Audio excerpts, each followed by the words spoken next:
Com a paz do Senhor Jesus, amém?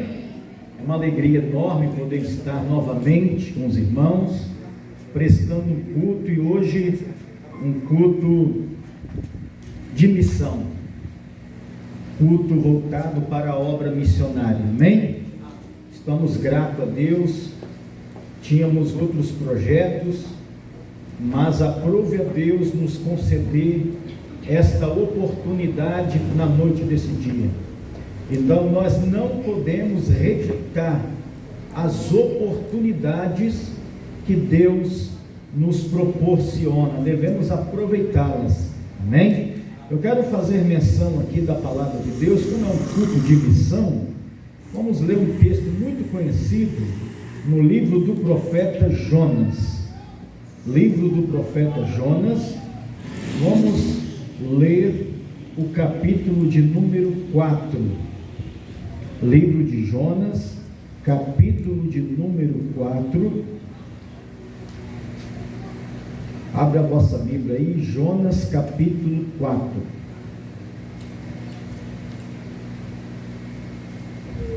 quem já achou diz amém? Amém. Diz assim a palavra do Eterno: mas desgostou-se Jonas extremamente disso, e ficou todo ressentido, e orou ao Senhor e disse: ah, Senhor, não foi isso o que eu disse, estando ainda na minha terra?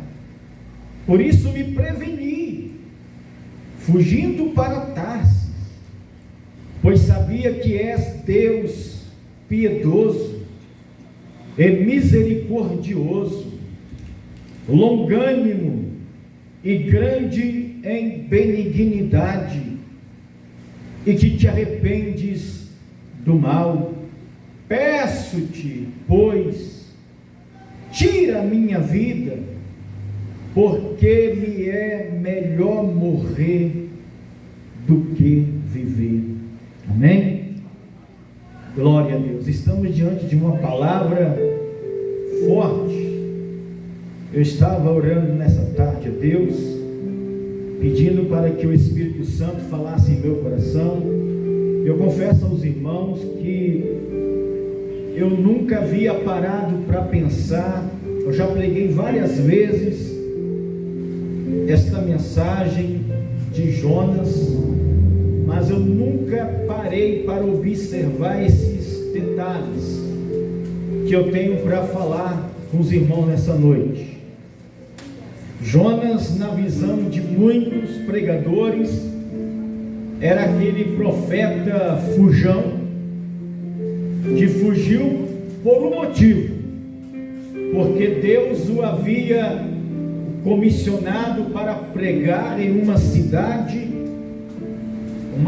sanguinária, uma cidade terrível, uma cidade que era inimiga de Israel, inimiga do povo de Deus, uma cidade, um império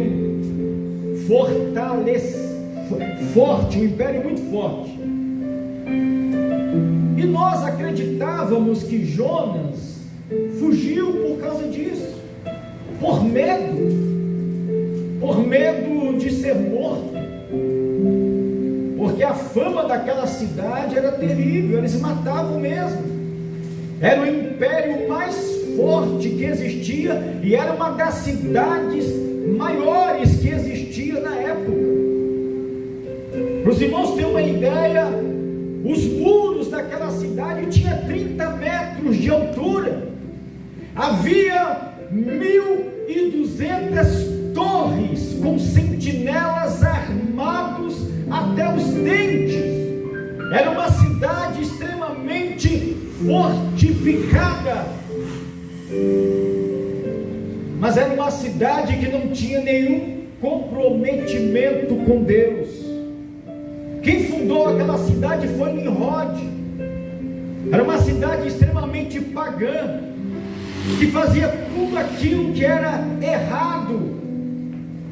E a maldade daquela cidade chegou e cheirou mal às narinas de Deus. Por isso Deus vocaciona Jonas, dizendo: levanta-te e vai até a cidade de Nínive e proclama contra ela, porque a sua maldade tem chegado até mim, tem cheirado mal. Proclama contra ela. E Jonas fugiu. Aí eu pensava, Jonas fugiu por causa da fama da cidade. Jonas fugiu porque Nínive matava os seus inimigos. Segundo o profeta Naum, Nínive era como um leão que destroçava, que arrebentava com as suas presas, com os seus inimigos, matava mesmo, queimava, destruía, degolava. Mas Jonas não fugiu por causa disso. Jonas não estava fugindo de Nínive. Jonas estava fugindo de Deus. Jonas estava fugindo da face do Senhor. E ao invés de Jonas partir para Nínive, ele pega um navio em Jope e parte aonde nós conhecemos hoje como a Espanha, lá para Tarsis. Jonas parte para a Espanha, um lugar muito longe, um lugar distante, totalmente um itinerário contrário daquilo que Deus lhe havia dito. E nós sabemos o que acontece com as pessoas que fogem de suas responsabilidades, atraem consequências para a sua vida. De repente vem a tempestade, de repente vem os prejuízos para a tripulação do navio, de repente surge um Jonas sendo jogado ao mar, de repente surge um grande peixe. Aí agora Jonas é vomitado na praia de Nínive. Isso nos mostra de que não adianta querermos fugir das nossas responsabilidades. Se Deus ele tem um projeto na sua vida, uma obra na sua vida, não adianta você querer fugir, porque aonde você estiver, os olhos de Deus estará sobre você.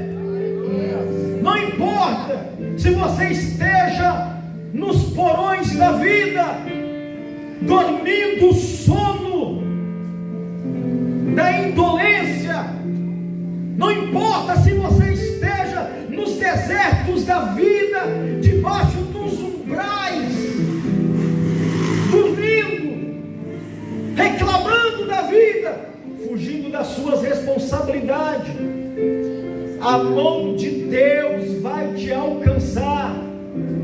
Deus vai te buscar na esquina. Não há como escaparmos dos olhos de Deus. Não adianta relutar com Deus. Não adianta recalcitrar contra os agrilhões. Quem é que pode lutar com Deus? Quem é que pode fugir? Eu vejo muitas pessoas querendo fugir de suas responsabilidades. Eu vejo muitas pessoas abrindo mão dos seus compromissos com Deus. Pessoas que estão paradas, estagnadas no caminho. Eles sabem que Deus tem uma grande obra e vivem perdendo tempo, desperdiçando tempo, fugindo. Pensam que estão fugindo. Quantas pessoas que me assistem agora através da internet estão assim. Pessoas, profetas, missionários que eram para estar no campo, mas estão nos porões da vida, nas esquinas da vida, não estão se importando com o ID. São pessoas escolhidas por Deus, mas não se importam com a necessidade alheia, estão fugindo. Mas o Senhor está de olho em você, e vai chegar o momento que você vai ter que se confrontar, que você vai ficar cara a cara com Deus. Fugir de Deus é atrair tempestades para a sua vida. E quantas pessoas estão passando por essas tempestades, por esses ventos contrários? É por isso que as coisas não estão saindo como deve. É por isso que você tem passado por dificuldades, problemas, porque as coisas estão acontecendo e você está fingindo que nada está acontecendo. A tripulação está morrendo, está havendo prejuízo, e Jonas está dormindo, sem se importar com a necessidade alheia, sem se importar que ele mesmo também está no próprio barco. Jonas está fugindo de Deus. Ele não estava fugindo de Nínive, ele não estava fugindo da Assíria, ele estava fugindo de Deus. Você sabe por que Jonas estava fugindo de Deus? Nós lemos aqui a resposta. É porque Jonas sabia que o nosso Deus é um Deus misericordioso, que o nosso Deus é um Deus de amor, que o nosso Deus é um Deus de compaixão. Jonas estava magoado com Deus, chateado com Deus, porque recebera a incumbência de proclamar para uma nação inimiga, e Jonas não estava aceitando isso. Jonas não aceitava ver a salvação dos ninivitas. Jonas falou: eu não vou por quê? Porque eu sei que Deus é misericordioso, eu sei que Deus é um Deus de amor, eu sei que Deus é um Deus piedoso. Por isso que eu não vou, porque eu quero ver aquele povo se queimar, ser destruído. Eu quero ver aquele povo indo para o inferno. Por isso que eu não vou. Eu não vou. E Jonas fugiu, não por medo, mas Jonas fugiu porque Jonas não tinha amor pelas almas. Jonas fugiu porque Jonas era um profeta preconceituoso.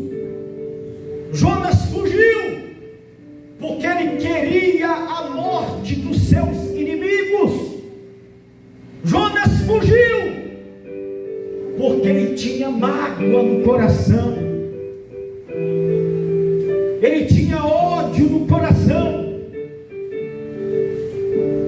ele não estava nem aí com aquelas mais de 120 mil pessoas que não sabiam discernir entre o direito e o esquerdo. Jonas não estava nem aí, preocupados com a vida alheia.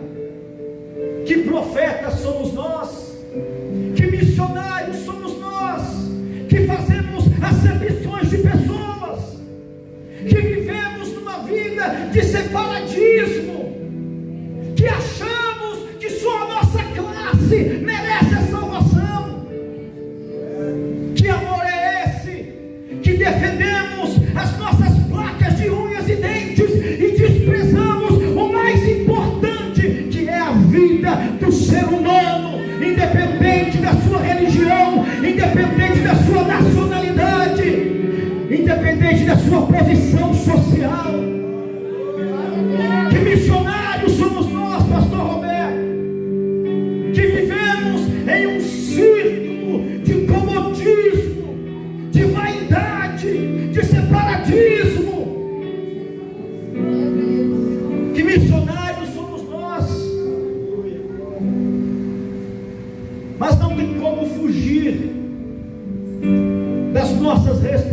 realidade, irmãos.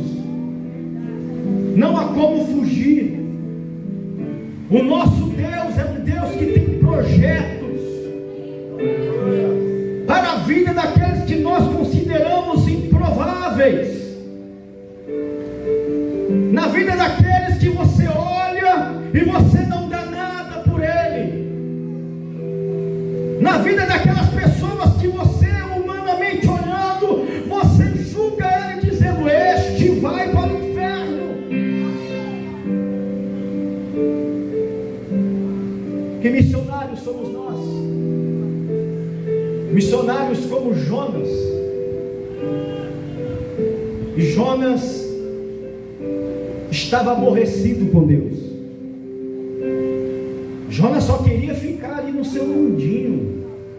Ele morava perto da Galileia, numa cidadezinha pequena. Jonas foi um profeta que profetizou para o reino do norte. E ele queria ficar ali só profetizando ali para o seu grupo, na sua pátria, somente ali entre os seus. É muito fácil pregarmos aqui na igreja. Eu quero ver você entrar no submundo. Eu quero ver você ser luz lá nas trevas. Você ser luz é onde a luz é muito fácil, irmãos.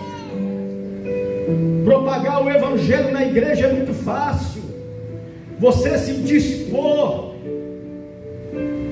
e caminhar nessas ruas e bairros, trilhar caminhos e valados e convidar a todos para adentrar no reino. É isso que é ser um missionário. Isso é ser um profeta de Deus, um missionário. Jonas não quis ir, porque ele tinha mágoa. Ele desejava a destruição. Ele desejava a morte daquele povo. Jonas era um profeta que tinha rancor, tinha mágoa. Eu desejo que essas pessoas vá para o inferno. Essas pessoas não merecem ser salvas. Essas pessoas não merecem a salvação. Jonas era assim. Você já tinha parado para pensar por essa parte da vida de Jonas? Você já tinha parado para pensar nisso? Você já tinha parado para pensar nisso? Pois é. E nós lemos aqui exatamente isso. Não teve jeito. Jonas teve que ir. Agora imagina. Deus falou: vá, levanta-te. Deus falou pela segunda vez: proclama contra a cidade. Nínive era uma cidade que tinha um caminho de 3 dias. Jonas pregou somente um caminho, um dia. A proclamação de Jonas, a pregação de Jonas foi a mais terrível. Jonas não foi lá pregar arrependimento. Jonas não foi lá pregar dizendo: arrependei-vos, Deus ama vocês. Jonas não levou uma mensagem de perdão. Jonas não levou uma mensagem de amor, mas uma mensagem de destruição, uma mensagem de ódio. Só que, por incrível que pareça, a mensagem de Jonas, que deveria durar 3 dias, ele pregou rapidamente. E ele subiu ao monte para ver a bagaceira. Jonas pregou ainda 40 dias e Nínive será destruída. Nínive será subvertida. E ele vai, proclama aquilo ali, sobe e fica lá esperando. Esperando o que, pastor? A destruição. Era isso que ele queria. Era isso que ele desejava. Só que, para surpresa de Jonas, o rei daquela cidade se arrependeu, proclamou um jejum nacional, se humilharam com panos de saco e cinza, reconheceram as suas misérias, os seus pecados, e Deus fez uma virada no meio daquele povo. Um profeta que desejou a morte, embora ele pregou o ódio, mas ele conseguiu converter 100% da população. Irmãos, nunca houve em toda a história da humanidade uma conversão em massa, aonde 100% de toda uma nação, de toda uma população se converterem e se prostrarem ao mesmo tempo diante do Rei da Glória. Isso aconteceu em Nínive. 100% daquela nação se humilharam e reconheceram que o nosso Deus é o Senhor. E quando nós reconhecemos que o nosso Deus é o Senhor entra com uma intervenção. Ele faz uma virada. Aquilo que era morte passa a se tornar vida. Aquilo que era destruição passa a se tornar prosperidade, abundância.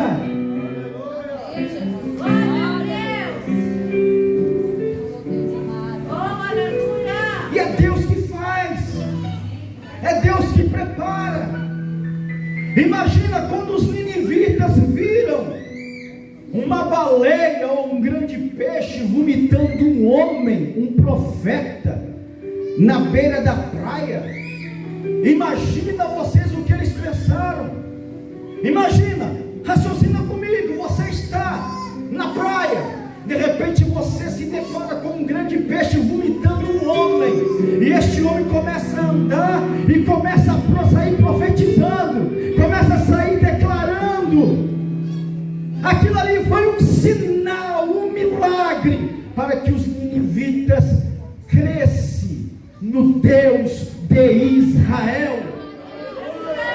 E por mais que Jonas desejasse a maldição, a destruição, não tinha como Nínive não se arrepender diante daquele milagre que eles haviam presenciado. Imagina um grande peixe vomitar um homem aqui, e esse homem trazendo uma mensagem de Deus para nós. Oh, aleluia! Glória a Deus! Deus sabe como trabalhar. Agora Jonas está lá no deserto, ele parte para o deserto, como um bebê chorando, mimado, angustiado. Jesus Cristo falou que há uma festa no céu quando um pecador se arrepende. Agora imagina vocês, uma nação sendo salva. Agora o profeta está lá triste.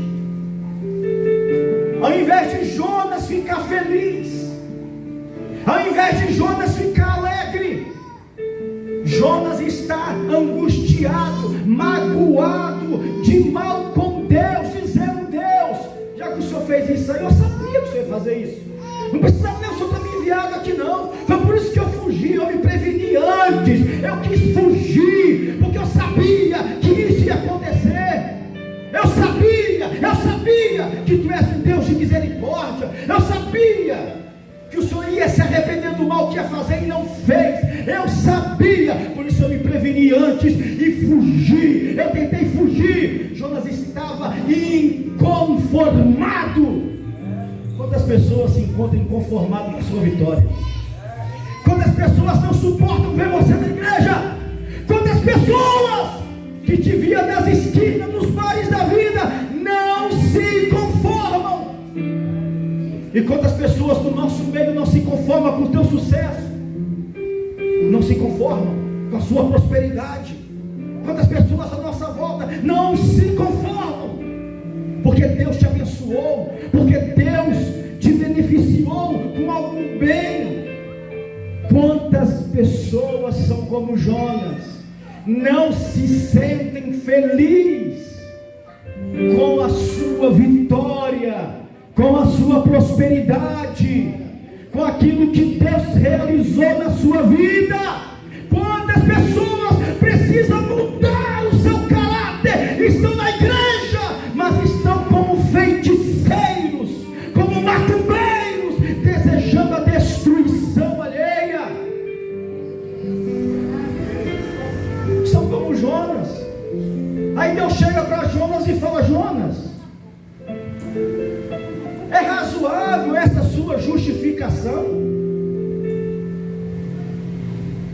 É razoável essa justificativa sua aí? Você sabia que eu sou um Deus piedoso, um Deus maravilhoso? Você está bravo com isso? Você está chateado com isso? Você está aí todo nervoso por causa disso? Ah, Senhor, me mata logo, eu não quero saber, tira a minha vida, melhor me é morrer do que viver. Jonas estava revoltado, o profeta revoltado com Deus, magoado com Deus, porque a perspectiva de Jonas não foi correspondida. Jonas queria que Nínive ficasse em cinza, mas Deus foi lá e salvou, transformou 100%.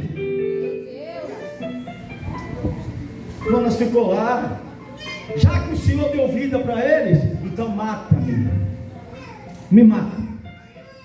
Tem pessoas que não suportam ver a sua vitória, range os dentes, meneiam a cabeça. Que missionários somos nós? É triste, pastor, é triste. Jonas estava lá. Deus fala: é justificável isso aí? É justo isso que está fazendo aí? Aí Deus vai dar uma segunda chance para Jonas. Espera aí, eu vou te ensinar uma coisinha aqui. Jonas estava no deserto, um sol terrível, triste, pedindo para morrer. Aí Deus faz uma planta nascer do nada, e aquela planta começa a crescer sobre Jonas, e começa a fazer sombra. E Jonas está ali protegido, debaixo de uma sombra gostosa no deserto. Aí Jonas está ali. Aí de repente Deus prepara um inseto, um bicho, alguma coisa, e começa a matar aquela planta. Aí Jonas começa a sentir o calor novamente, o enfado novamente, e mais uma vez Jonas vai blasfemar, murmurar contra Deus, dizendo: Senhor, tira a minha vida, eu não aguento mais. E Deus fala: é justificável isso aí que está fazendo também? É justificável, sim. Tira a minha vida, eu quero morrer. Aí Deus falou: você está todo triste aí por causa de uma planta que você não fez nada para ela nascer. Você está aí todo revoltadinho por causa de uma aboboreira, de uma planta que você não lutou por ela, não fez nada, não regou, você não fez nada por ela. E você está todo revoltado porque ela murchou, ela morreu. Agora imagina eu, sendo Deus, o Criador dos céus e da terra. Você está triste por causa de uma planta que morreu. Agora imagina eu, não terei eu compaixão de uma nação que não sabe discernir, que não tem discernimento?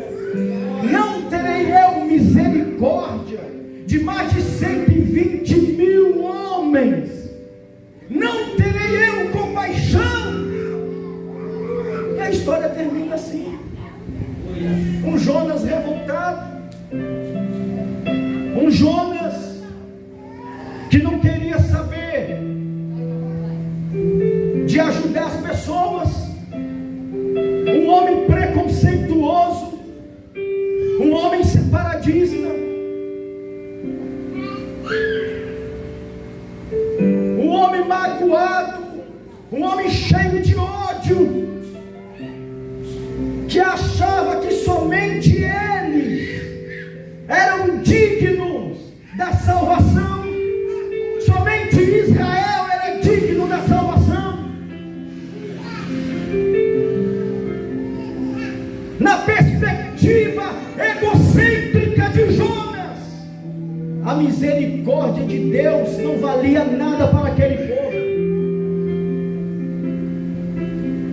800 anos depois, em Lucas capítulo 11, no verso de número 29, Jesus está no meio de uma multidão, e os fariseus se aproximam, com aquele mesmo sentimento de Jonas, achava que somente eles eram dignos da salvação, que somente eles eram dignos de ter Deus, por ser filhos de Abraão. E eles começaram a blasfemar o Senhor Jesus, a zombar do Senhor Jesus, dizendo: então mostra-nos um sinal. E Jesus fala: essa nação, essa geração incrédula e perversa me pede um sinal, e não se lhe dará outro sinal a não ser o do profeta Jonas. Porque assim como Jonas esteve 3 dias e 3 noites no seio da baleia, assim importa que o Filho do Homem esteja também 3 dias e 3 noites no seio da terra. Os fariseus eram como Jonas. Para eles os gentios não eram dignos, para eles os samaritanos não eram dignos, para eles os gregos não eram dignos da salvação, era separatista, era egocêntrico, era somente eles. Uma vez João Batista disse para eles: raça de víboras, quem vos ensinou a fugir da ira futura? Produzir, pois, frutos dignos de arrependimento, e não presumais de vós mesmos, dizendo: temos por pai a Abraão, pois até dessas pedras Deus suscita filhos a Abraão. Eram homens presunçosos, só porque fazia parte da descendência de Abraão, eles acreditavam que eram salvos. Por que presumais? Jesus quis dizer: Jonas foi um sinal. Ele ficou 3 dias e 3 noites em um ventre de um grande peixe, e quando os ninivitas viram o grande peixe vomitar Jonas, aquilo foi um sinal da glória de Deus na vida dos ninivitas. Foi um milagre, foi um sinal. Jonas foi um sinal na vida dos ninivitas. E Jesus falou assim: importa que o Filho do Homem esteja retido também no seio da terra, para a salvação do mundo, não para Israel apenas. A minha morte e ressurreição será um grande sinal para a humanidade, para todo aquele que crê, não pereça, mas tenha vida eterna. Tem pessoas que querem misericórdia, mas não dão misericórdia, querem a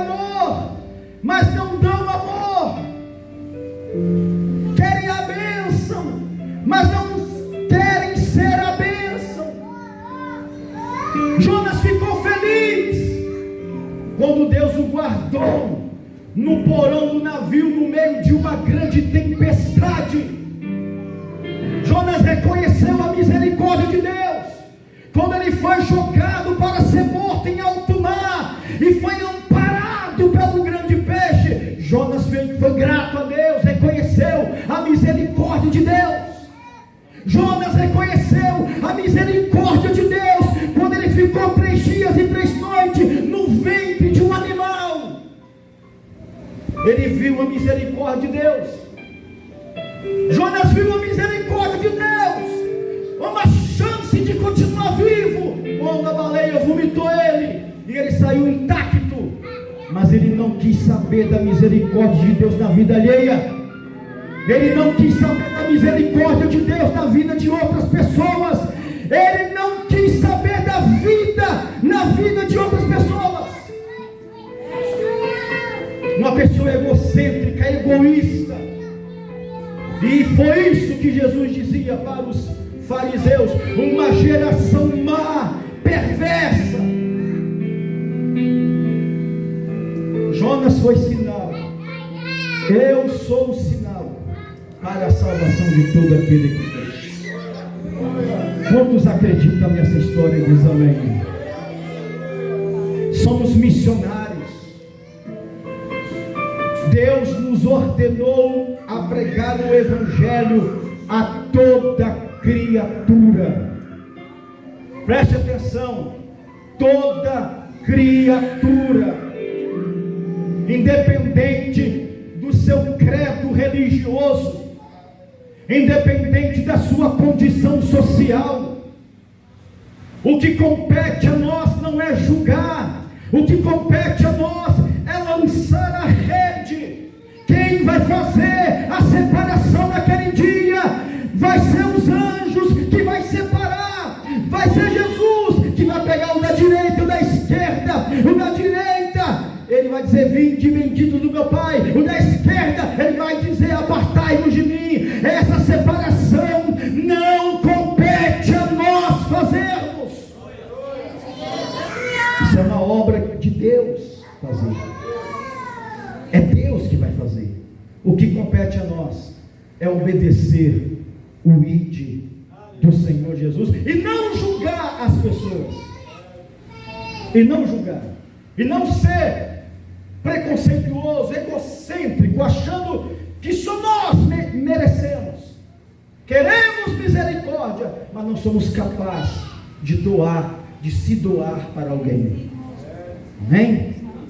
Que Deus abençoe. Eu quero convidar minha esposa para estar louvando no louvor. Eu sei que passou um pouco do horário, mas a minha esposa vai estar entoando um cântico agora, um louvor de adoração.